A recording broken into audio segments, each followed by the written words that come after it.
காசா மக்கள் உணவின்றி வாடி வரும் நிலையில் மறுபுறம் அவர்கள் மீது தாக்குதல்களை தீவிரப்படுத்தியுள்ளது இஸ்ரேல்.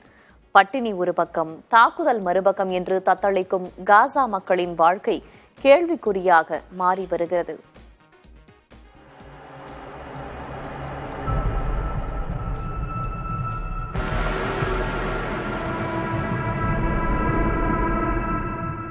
உலகத்தில் நரகம் எது என்றால் அது காசாதான் என சர்வ நிச்சயமாக சொல்லிவிடலாம்.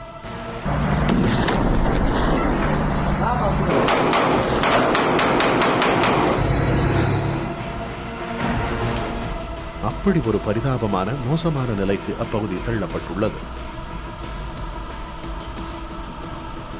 இஸ்ரேலின் ஏவுகணை தாக்குதல்களால் காசாவின் கட்டடங்கள் சரிந்து கிடக்கும் நிலையில் அங்குள்ள மக்களுக்கு செல்லும் உணவுகளும் மருந்துகளும் தடுக்கப்பட்டு இன்னொரு விதமான தாக்குதலும் தொடுக்கப்பட்டுள்ளது. செம்பறை சங்கம், ஐநா போன்ற அமைப்புகள் தரும் சிறிதளவு உணவுக்காக தட்டை ஏந்தி கிலோமீட்டர் கணக்கில் அலையும் பரிதாப நிலையில் காசா மக்கள் உள்ளனர்.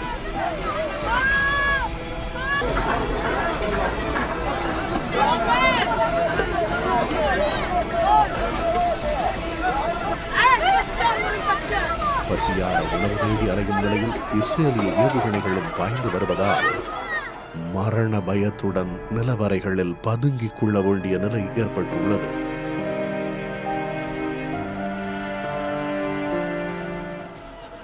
அப்படியும் சிலர் இறந்து விட்டனர்.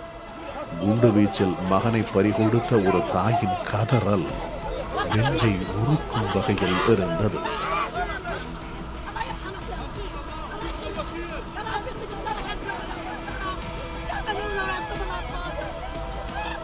படுகாயமடைந்துள்ளவர்கள் குவிவதால் மருத்துவமனைகள் நிரம்பி வழிகின்றன. பல மருத்துவமனைகள் இடிந்துவிட்ட நிலையில் இருக்கும் சில மருத்துவமனைகளும் சிகிச்சைக்காக மருந்துகள் இல்லாத நிலையில் தடுமாறி வருகின்றன. 3 மாதங்களுக்கு பிறகு அண்மையில் சில லாரி உதவிப் பொருட்களை மட்டும் காசாவுக்குள் செல்ல இஸ்ரேல் அனுமதித்துள்ளது. காசா மக்களுக்கு வெள்ளம் போல் உதவி தேவைப்படும் நிலையில் தங்களால் ஸ்பூன் அளவுக்குத்தான் தர முடிவதாக வேதனை தெரிவித்துள்ளார் ஐநா பொதுச் செயலர் ஆண்டோனியோ குட்டேரஸ்.